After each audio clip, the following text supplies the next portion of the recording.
It It's pretty great. is. If you got this part of the video, you've got the live unedited edition of Cyber Frontiers 53 tonight, February 18th, 2019. If you caught this live, which almost nobody did tonight, that's okay.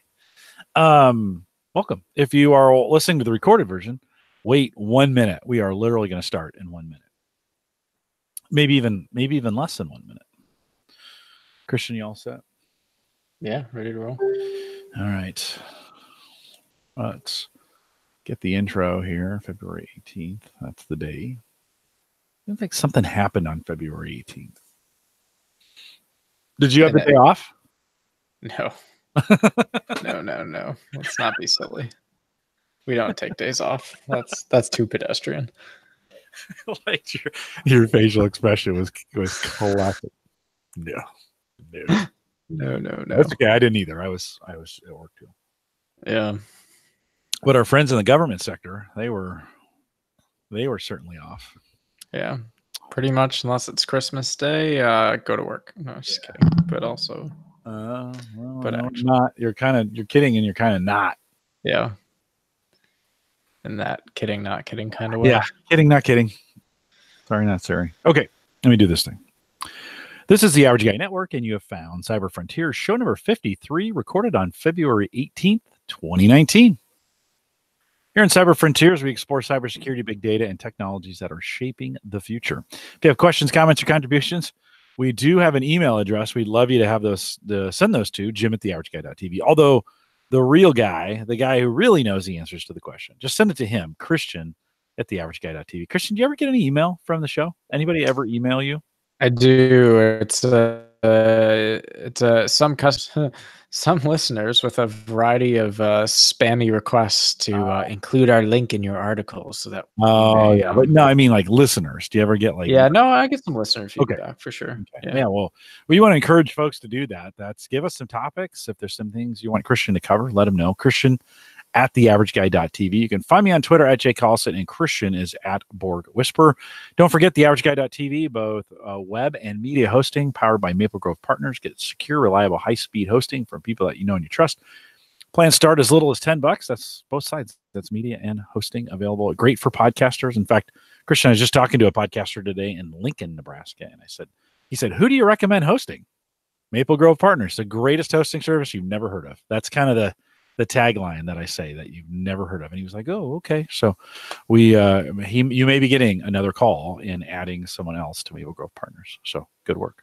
If you haven't subscribed yet, do so. There's an easy way to do that everywhere you're at. Just subscribe. Tonight, we're back with Christian. Christian, we pulled off a podcast 2 weeks in a row. What's up with that? I know, pretty wild times in 2019 in America. All right. Well, let's see if we can make it 2 all the way through, and then maybe 3 in 2 more weeks. What are we going to talk about today? Yeah, honestly, the only thing that really has caught my attention in a meaningful way since we last spoke was the major CVE announcement last week around Docker being exploited. More specifically, anything that uses a executable on Linux known as runc. So we're going to kind of walk through what that is, what it means, what does it mean for you, but I also want to do a little bit of a deeper technical dive in where this came from, how they actually did it, and what the disclosure looked like. So we're just going to kind of step through it piece by piece and see where that takes us. All right, let's get it done. Go ahead and get started. Cool. So this was pretty interesting from a media perspective, because whenever you see the word doomsday in news articles, you should either immediately be concerned or immediately be skeptical. In this case, it turned out to be both. I was skeptical when I read the headline and concerned when I finished reading the article.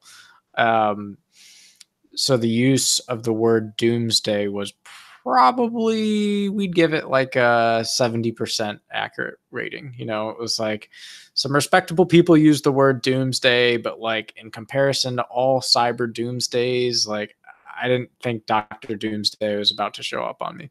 Anyway, the report itself is out as CVE 2019-5736. So if you remember numbers for some reason and you remember nothing else in this podcast, you can remember the number CVE 2019 5736. That'll get you along the way of the rest of this conversation.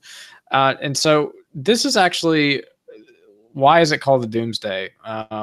It's called the Doomsday because cloud infrastructures and enterprise environments are very much moving to a containerized world. Well, what do I mean by container? We started with physical hardware long ago.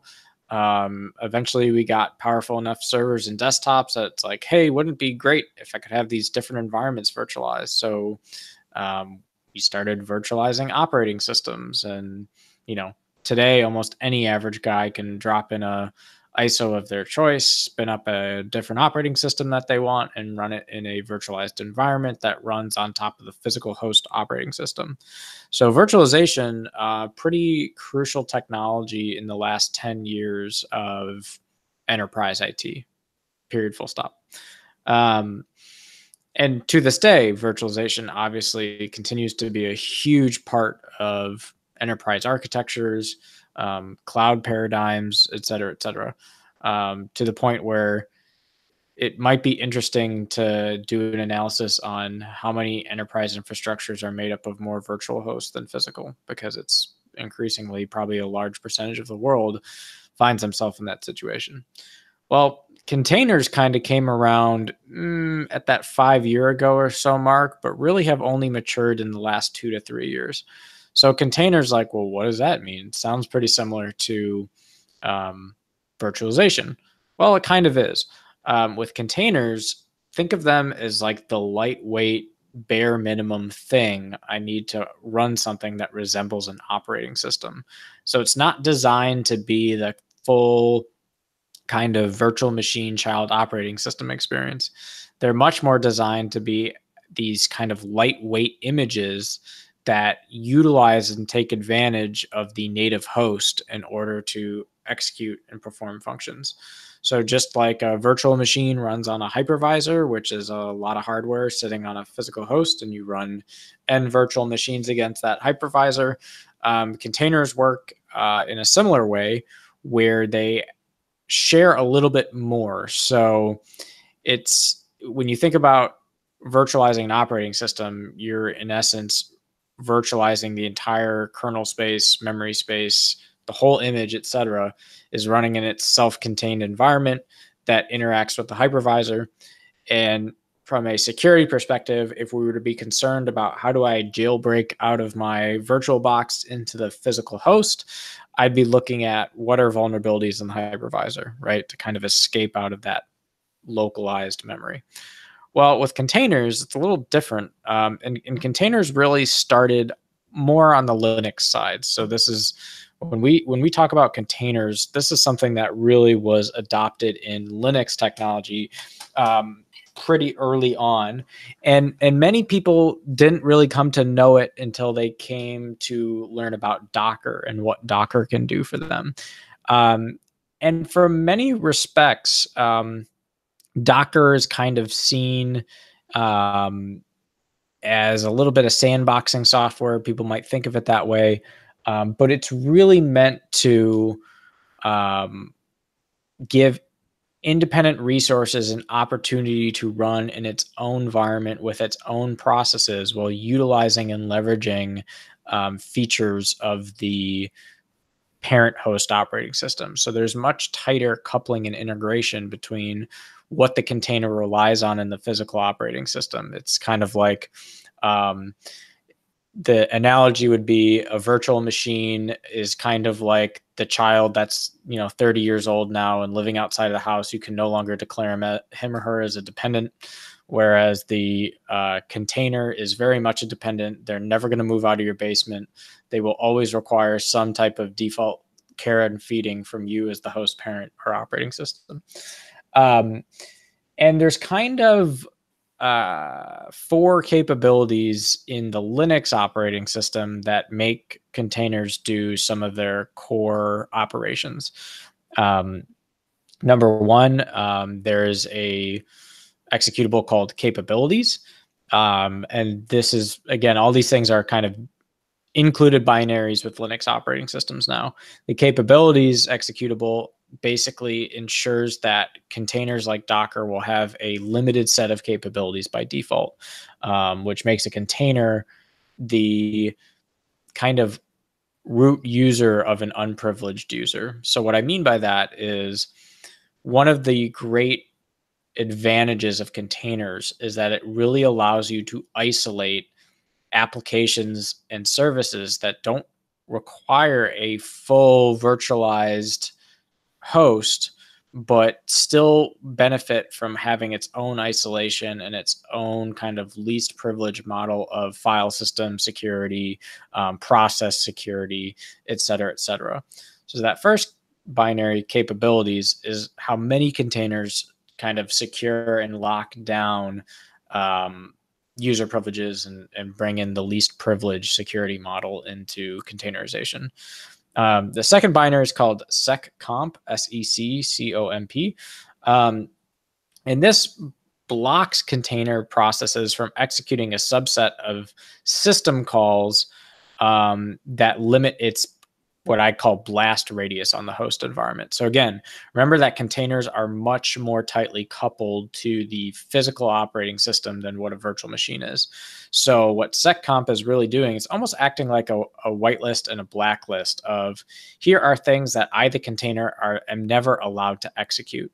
And this is important because we don't want to give our containers access to make privileged system calls that may allow you to kind of jailbreak out of your container. The third binary is called namespaces. And this is really how the containerized processes are limited and given specific access to the host file system, right? So it limits visibility to the file system. It also limits visibility to other processes across that host container divide. And the last binary is called cgroups. This really limits the types of resources that get assigned to a process within a container. So I might want to limit the amount of RAM that the process has access to or the amount of CPU resources. All of these mechanisms are very customizable, very extensible, can allow for really any kind of subset of calls that you want to utilize. And for the purposes of much larger services like Docker, they're orchestrating and kind of abstracting away anything that you, the user, would have to do in interfacing with these commands, right? They're the fundamental underpinnings of software like Kubernetes or Docker.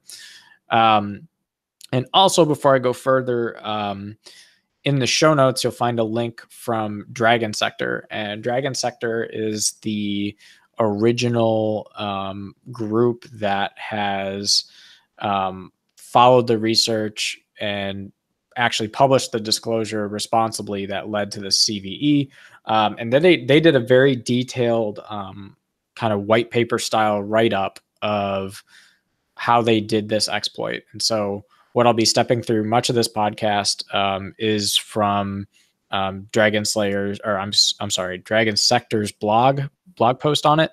So make sure to go check that out, because if you don't kind of catch the gist of what I'm characterizing here, it's a really great read. It's called Escape from Docker and Kubernetes Containers to Root on Host is what they titled the blog post.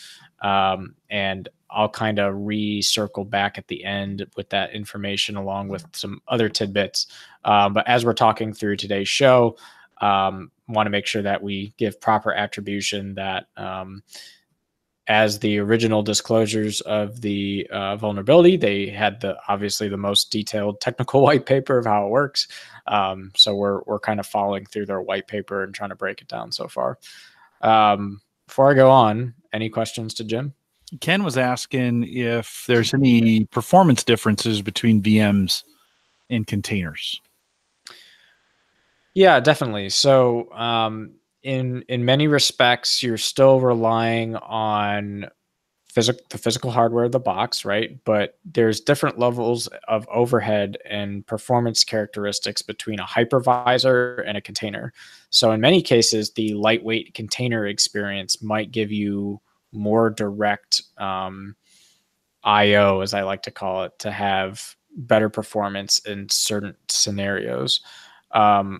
virtual machine technology today has become very efficient. So I can't speak directly to what the performance trade-off is between the hypervisor approach and sharing these resources.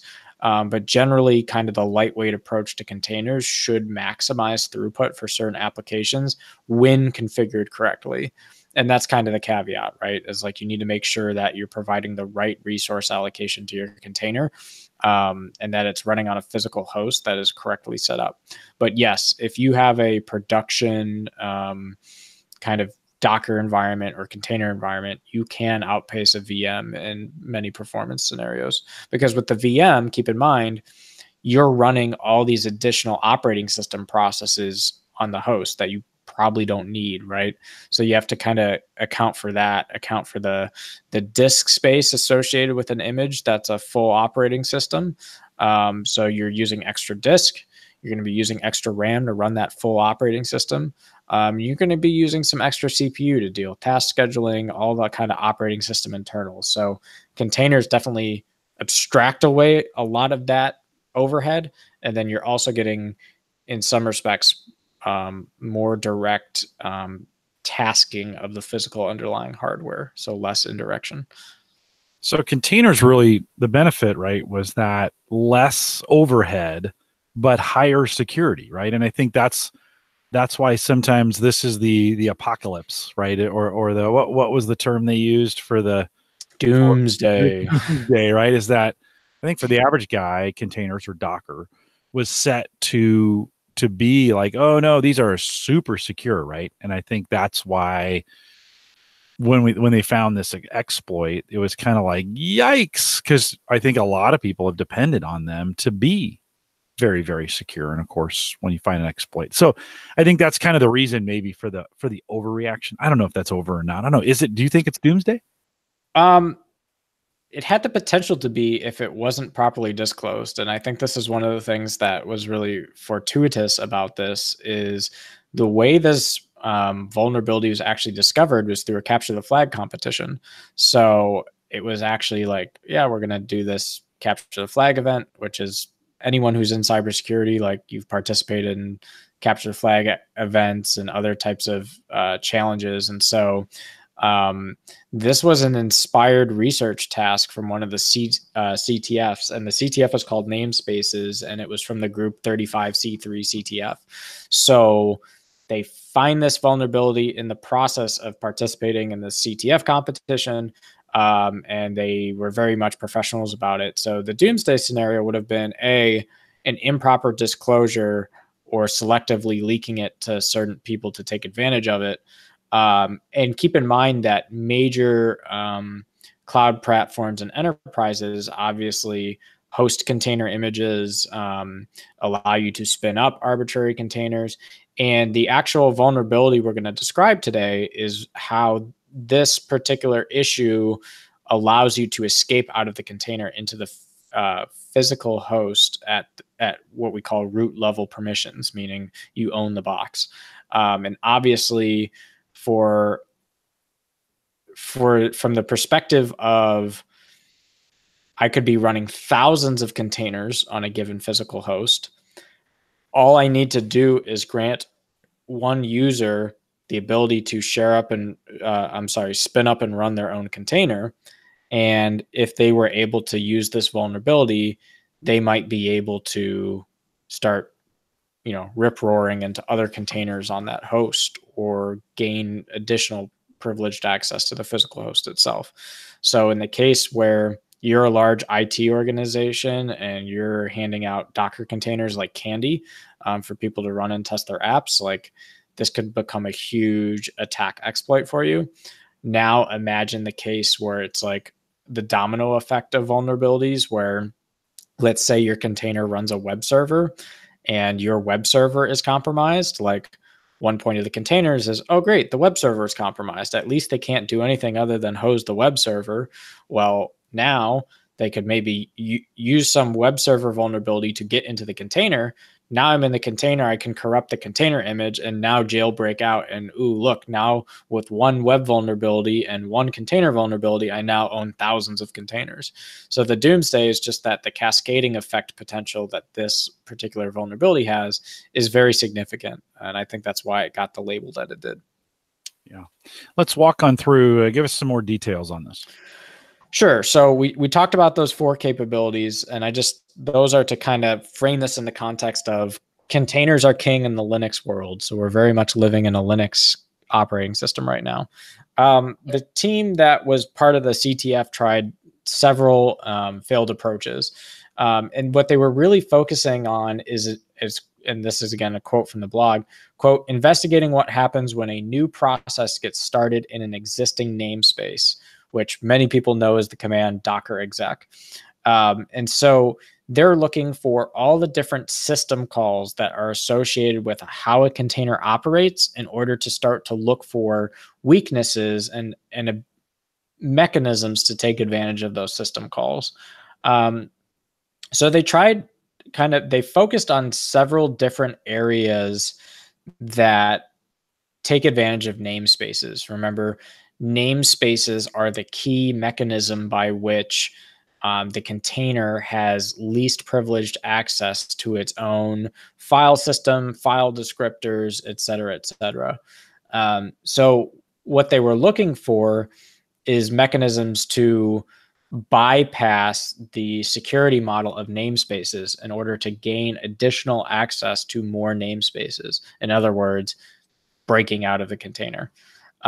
So they looked at, so anyone who's run a Linux operating system, you know that /proc is kind of where a lot of the very low level aspects of system calls and hooks into the hardware exist, both from a statistics standpoint, from a input output standpoint, et cetera. So they looked at process identifiers for memory, for the actual executable itself, for Docker, for file descriptors and whether or not those file descriptors could be leaked from other namespaces, and also from file maps. So there were a list of 5 things that they really focused on and tried to look for vulnerabilities. And the intuition here was that they were trying to force the Docker exec command to basically dynamically load and link a known malicious binary that they get to control. And in the process of loading or side loading that malicious library, they were looking to overwrite that core proc exe reference so that they could also overwrite into the host's version of proc exe. And that was pretty much the generic attack approach. Now, there were specific failures associated when they first started the CTF. And there is this sysadmin capability requirement that they looked into pretty substantially. And without it, without that process, they really could not leverage the type of attack vector that they wanted. And that was specific to the map files proc. And I'll just direct quote it here. They found it was an interesting vector because, quote, before runc executes the target binary, but after the process is visible to us, all the entries refer to binaries from the host file system, since that's where the process was originally spawned from. Unfortunately, we discovered that we cannot follow these links without the sysadmin capability, even from within the same process. So essentially, when they're looking at the kind of the attack surface of what is the best thing I'm going to be able to leverage from /proc, they found that this map files was very interesting because it contained all of these references to binaries that exist at the host file system, right? So if we want to talk about like signs that the container is linked to the dependent parent, like this was it. But unfortunately, they didn't have that key capability in sysadmin to be able to kind of follow those links out of the container into the physical operating system. And they found a couple interesting side notes that are kind of more geek specific. So we'll drop them from the purposes of this conversation because they're not really about the exploit so much as strange quirks with the Linux kernel. Who would have thought? So eventually this leads them to the successful approach. And it is very similar to what I just described with respect to the attack vector of the map files process. But really they look to execute that proc self exe, which is the host Docker runc binary. And again, runc is maybe mysterious if you've never used Docker. It literally means run container. So like when you have a particular image that you want to spin up and run that container, runc, put in the image path, and you're good to go. So they wanted to be able to run C while still being able to inject some arbitrary code, which they managed to do by changing a shared library that they have control over to execute that code inside a global constructor. So what that does is gives them the ability to overwrite that exe in the parent host, then giving them full capabilities and root access on the host the next time the runc command is used. So it sounds a little confusing over a podcast format. Let me kind of try and reframe it again. So we have map files. We are looking to basically, as the attacker, my attack vector, the assumption being made here is that I already have access to a container, whether I have that container because I'm authorized to use it or because I exploit that container, whatever. I, the attacker, am living inside the container. That means by definition, I have access to manipulate any of the resources that are a part of that container, whether it's a core process resource or file system resource, whatever. And so what I'm looking to do is create a kind of like a globally linked library where I can inject my evil code and then trick the runc binary that any Docker operator would use to loading that malicious library. And then that malicious library is taking advantage of the relationship of how file descriptors are used in map files in order to overwrite the contents of the physical host's executable with known badness so that the next time someone uses runc on the physical host, they will be granted full access and root level access the next time that command is executed. Are we with me so far? Yeah, no, I think that makes sense. So they would run the next runc, right? That's the idea. So you set all this up, and then a malicious attacker would do the runc, gain access to the containers, and then really be able to do just about anything they want, right? I mean, they would have. Yeah, well, and so it's specifically like root access to runc the next time it operates. So it's unclear to me where you privilege escalate from there into the host, or if it's just now giving you basically an unfettered mechanism to continue permeating through other containers, because now that you have root level access to runc, you can start trying to guess other containers, or maybe you know what those other container names are to load them and access them, right? But if you think about container structure, like runc is a very privileged process. So if it's running with UID 0 on the host operating system, yeah, you're absolutely right. I can pretty much go anywhere from there if I've gained that level of privilege. Christian, how important then is, as we think about these capture the flag, these events, these hackathons, these events, I mean, how important and how often do we run these where it sounds like to me this was kind of an open invitation, like, hey, find some things in here, right? I'd imagine in that world that's pretty important to for this very reason, to let some folks hack on this thing, to find these things before you get the malicious person that finds it, right? And is it found in what you know? Is it found more that way where it's kind of in an encouraged way as opposed to it being found in the wild by maybe a malicious hacker? Yeah, so I mean, researchers, cybersecurity researchers, and otherwise are constantly kind of mulling over and build it, break it, fix it type deal. Whether that's done in a structured activity environment like capture the flag or an unstructured environment, I actually think the CTFs are by and large a very good thing because you're bringing together a lot of sharp minds to work in a team environment as opposed to maybe an independent researcher environment. Oftentimes CTFs are done in groups as opposed to individual competitors. So the likelihood of cross collaboration may increase the probability that you find something, right? But the CTFs are they're very broad in the sense that they'll give you topic areas to focus on, or like, hey, the CTF's going to be focused on this area.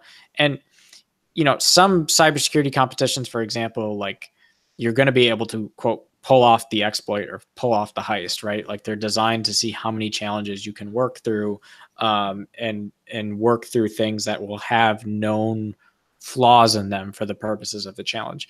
Other types of CTFs like this one, it's more like we give you the topic area, the things that seem interesting, but there's no assumption or assertion going in that, hey, we know this thing is vulnerable, right? In this CTF, we had no idea, obviously, that Docker and container libraries had this type of vulnerability, right? But because they started researching in the area that was proposed by the CTF, namely, hey, why don't you do some more research on namespaces, which is a core underpinning dependency that containers take on, they then were able to kind of work their way through this research process and stumble on what ultimately became the disclosure. And again, if you're participating in a CTF, like and in a team environment, chances are, I think there's a very strong correlation between that and responsibly disclosing it, which is what happened here. Whereas on the contrary, you're a shady actor working by yourself or working with a group of underground shadies, and you're not doing it in a competition environment. And when you find something, you're immediately looking to exploit it for fun and profit as opposed to do responsible disclosure. So one of the things I was a little surprised as I'm reading through this doc, there's an area that says responsible disclosure, and they talk a little bit about the way they disclose this. And just like it strikes me a little odd that it's all done via email. You're like, don't we? Yeah.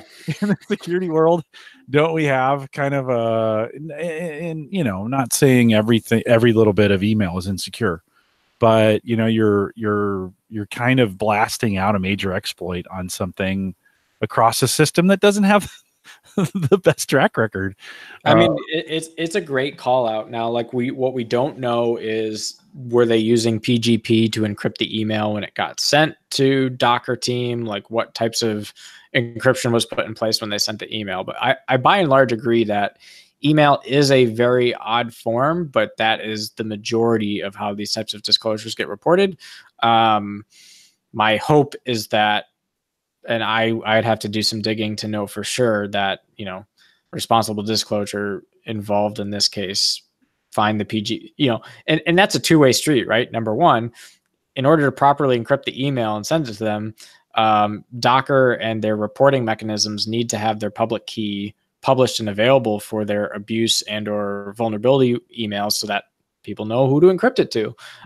So there's the responsibility on the person writing the email and also the responsibility on the organization to be like, hey, here are encrypted and secure ways to get in contact with us. And actually, journalism, this is a fascinating area where I think journalism in some ways may be a little bit ahead, because many journalists, if you dig down into their about section for like big newspaper or investigative reporting organizations, they'll have like a list of 10 different ways you can kind of anonymously and securely drop them information. They're on Signal, they're on this app, they're on that app, they have this key. So they kind of create these 6 ways to Sundays channels to maximize the potential that someone feels confident that they can securely share information. I don't know if we go through that level of investment in customer experience in this respect, specifically from like the responsibility of responsible disclosure probably says, okay, give one main avenue to do it. But journalists, no, they have like 20 different ways to do it. It's quite interesting. Well, they're incented in the right way in that, like, yeah, these are people's lives. And I'm not saying, I'm sure, like I am almost positive that there's more went into it than send an email to security@docker.com. Like, yeah, exactly. I'm positive, but it's funny reading this. You've got this really sophisticated document, and then it's like, so we reported the vulnerability to security@docker.com, and then it says they the next day they forwarded the email. Yeah. Well, and so, the other funny thing too is, most people don't realize that when Meltdown and Spectre happened last year, right? After that became public disclosure, there was, whatever the very initial mitigations were. If you want to talk about an ancient communication mechanism, and this is how just the Linux kernel foundation operates today, they operate over like classic old school 90s email list boards. So like you can go watch Linus Torvalds, who is, founder of Linux kernel, go and tear someone a new one on like a public wide open email thread with like very well respected engineers and other folks. And you can just watch like Linus rip someone a new one. And so and anyone can go and subscribe to these things, and you can read some absolutely fascinating conversations. I was subscribed for about 3 months from the time the Spectre and Meltdown hit to about 3 months after. I subscribed to an unfiltered view of the kernel distro conversations, where there were major back and forths across hundreds of developers around we have these initial mitigations. They are absolutely terrible from a performance standpoint. What are we going to do to kind of keep raising the bar and making the kernel more robust and handling this type of concern? Well, I think I had close to like 1,000 emails a day just from that. And obviously it was a very busy time because of the scope of basically saying, we're dealing with the fact that we drove a truck through the kernel and now are just kind of slowly reacting.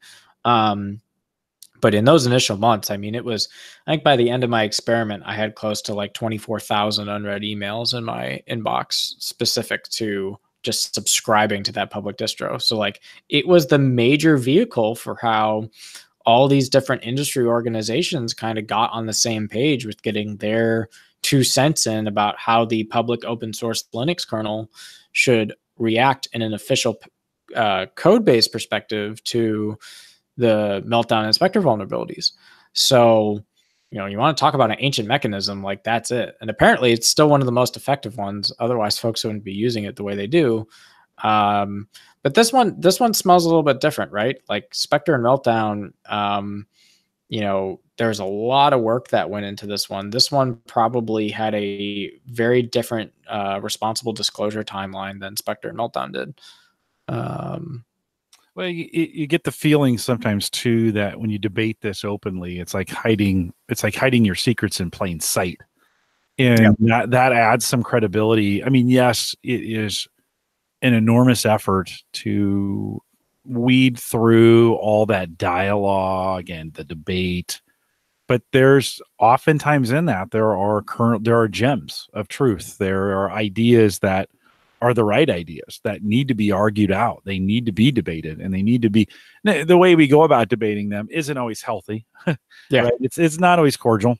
But I think especially in some of these matters, it's important that they get all this stuff out. And yeah, you're gonna get some crazy folks who don't know how to interact in public like that, but they still get to the truth, I think, in a lot of cases, and not always perfectly, right? We're still a human process, and there may be vulnerabilities found later in some of those things that they discuss that they they discuss publicly. I think sometimes we think open source is always perfect because it's always has, has so many eyes on it. Well, it still has a lot of imperfect eyes and it's not always checked every single, and you don't know what you don't know. And so, but that kind of chaos is healthy. I think it often creates clarity. Mm-hmm. And so it's not a bad process. This one though, I mean, this really does sound like it's you're going. I haven't seen one like this where it's pretty calculated and controlled all the way through the process to get it done. So they've discovered it. They announce it. What happens next? Yeah. So, and two, I just want to capture real quick. Again, you can read this in the, we pretty much covered it, but when you read the detailed attack description in the blog, it'll give you kind of like the full A to Z of where they did the entry point into the binary, where they created the symbolic link, how they actually sideload that evil code, do the overwrite of the host's version of runc, and then go on from there. So where do we go from here? The initial response was pretty good. There were some assumptions that needed to be made on how what configuration you were using in order to be able to leverage this vulnerability. Right? We talked about some of the attack surfaces that allow this to work in this configuration, but you have to have some assumptions about who the malicious user is and what is the configuration of the production environment. So the quick reaction was, I think the day that it was responsibly disclosed, the major vendors that were impacted by this pretty much immediately published in tandem, hey, we've addressed this vulnerability. Here are other things that you can do. This obviously involved publishing and creating new container images to be available for download that didn't have the exploit. There were also, though, some like hot quick fixes that folks could use. One is that if Docker containers are used with SE Linux enabled and everything minus Fedora, I think from what I understand, this prevented processes from being able to overwrite the host's Docker runc binary. So another win for why SE Linux is awesome, because even when there's 0 days, it can stop bad things from happening. Second quick mitigation was to use a read-only file system on the host. This is like I think that's a little bit more hacky one. You have to be in a pretty comfortable operating capacity to just arbitrarily apply that type of configuration in a production environment. And then the third one was to use a low privileged user inside the container or a new user namespace with UID 0 mapped to that user. So again, that keeps UID 0 from being allocated to a higher privileged user, which keeps the exploit from working. And that's a pretty specific exploit block, right? Because the exploit takes advantage of that user 0, just take up the space. And Yep. And in the end, the actual final fix, the actual mitigation to the vulnerability was that they create a memory file descriptor, which is a special file that exists only in memory. So it's like, again, file descriptor like you would on a hard disk in memory. And then they copy the original runc binary that you would expect to use to that file descriptor. And then before entering the namespaces command in Linux, you re-execute runc using that specific file descriptor. And what that does is guarantee that if an attacker overwrites the binary pointed to in the physical file system, it can't cause any damage to a host because the correct copy of the binary is running in memory, stored entirely in TempFS. So and they don't have access to that space. Correct. Well, and again, it's more like they don't have access to hijack the specific file descriptor. Like if you hijack the thing on the box, you'll still be able to hijack it, but now it doesn't matter because that is not the actively running executable. It is the reference executable. And it's kind of an interesting mitigation. It is very much along the lines of it's very much along the lines of I don't want to call it a workaround. It's not a workaround, but it doesn't exude much confidence that they're not going to find another type of future privileged aspect of containers that don't require the same type of side loading in memory in order to secure it. So I'm okay with it. I'm not thrilled about it. It's much better in terms of a straightforward vulnerability and response than Spectre and Meltdown was, right? Like, that's stuff that happened at the level of hardware, had really terrible response levels in the sense that the initial mitigations were honestly almost worse than the vulnerability itself in some, specific use cases. So this is much cleaner end to end than something like that. But I think it's interesting. But it was ultimately nice that, there were short-term mitigations you could have used if the final fix wasn't available to you for some reason. So Christian, I'm assuming folks will go back. This will get mulled over again. Now that we're clear, we've got some mitigations in place.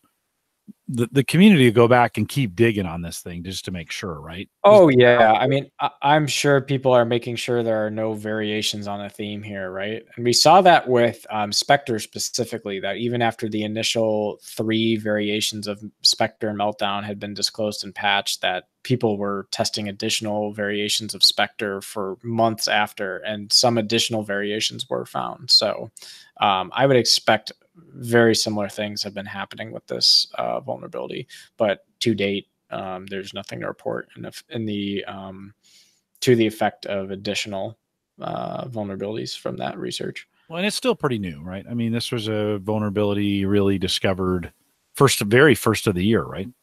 Yeah, well, I mean, I laugh. It's like all big cyber whatever seems to crack on New Year's Day for whatever reason. It was very similar to how Melter and Spectre and Meltdown. That's the combination of it. Smelter. Yeah, Schmelter. I like that.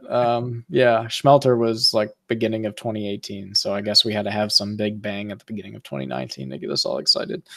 Yeah, we're just 50 days into the year. So yeah. I think it was 50 days away. That's, Yeah, not bad. Not bad. And apparently the discussion of mitigations began like 2 business days after receiving that notification. So sysadmins mostly move, right? To begin, they'll pick up on this and start to move on the mitigations pretty fast, right? Oh yeah. I mean, by and large, we're a week out from the public disclosure. So most large organizations should be well patched from this by now. Do they know earlier than? Yeah, so if you look at that timeline provided in the blog post, February 11th is the day that the embargo was lifted. So that means that Docker and the Open Containers Foundation worked in tandem with the biggest customers of those software platforms to make sure that they were included in the conversation and were already patched and ready to roll prior to it being publicly disclosed, so that it's not some type of race to the clock to patch the 0 day. Mm-hmm. Yeah. No, super interesting. Yeah, good stuff. Exciting way to start 2019's day in cyber. Yeah, pretty cool. Anything else you want to say on that? Anything else you want to add in there? No, that's a wrap on that one. Mm-hmm. A short outtake for the show, and this is an article that I'll post just because I found it interesting in my weekly reading, was a small tidbit that came out today from a statistician that basically says machine learning is causing a, quote, crisis in science because folks don't have the ability to effectively measure reproducibility of experiments. And basically folks who are poorly applying machine learning techniques in science and are getting certain results, and then they change to this much larger data set and find that the two don't agree, they very much realize that they can't reproduce the successful outcome because of too many variables that don't allow them to take that kind of mathematical hypothesis proof-backed approach. I just thought it was a very interesting anecdote on where we are headed in what I call quality assurance and verification of artificial intelligence. So all about trying to predict the weather. Right. Yeah, I mean, how long have we and what kind of models have we applied? And all the things we've tried to do. Omaha is currently slated for 5 to 8 inches of snow tomorrow. We'll get a dusting, right? I have alerts on all my devices. Get ready. Snow is coming. I'm expecting, half an inch because there's so many numbers there. And I think the National Weather Service runs 4 or 5 different models, trying to predict this. And it still is a little bit of chaos in big data, trying to figure out who's going to do what and when and how are things going to happen. I imagine it'll only get worse as we try to figure out what 7 billion people on the planet are going to do. It's a problem we're solving. So interesting. Well, you want to wrap it with that? Is that good? That's a wrap. Awesome. Oh, cool. Well, want to remind everyone, rate, subscribe, and review on Apple Podcasts. If you haven't done that yet, head out. Cyber Frontiers is pretty because we've been pretty sporadic. We really haven't had anybody do that. So if you're listening and you got a few minutes, jump out there, get that done. That's always kind of nice. If you listen to us on Spreaker, and many of you do, Christian, I'm really surprised. We get a ton of traffic that listen and download right directly from Spreaker. So if you're a Spreaker listener, follow us over there. Follow us on the channel, and that way you get notified whenever we put something out new. Don't forget, theaverageguy.tv is powered by Maple Grove Partners, secure, reliable, high-speed hosting from people that you know and you trust. He sits right across from me over there. And for more information and some great plans, Maple Grove Partners, all one word, .com. If you want to send in subjects for us to cover, or you like Christian and it's really Christian, let's just be honest, I don't know anything. If you have anything you want him to cover, send us an email, Christian@theaverageguy.tv. Find him on Twitter @Borg Whisperer. There we go. If I can say that right. I already moved on to the next sentence. If you enjoyed it, share it. We'd love to have you do that. We'll look forward to the next Cyber Frontiers. We'll do it again maybe in a couple weeks or a couple months. We never know. With that, we'll say good night, everybody. Good night. All right. I think we'll just end it. Hold on, if I can find the right mouse.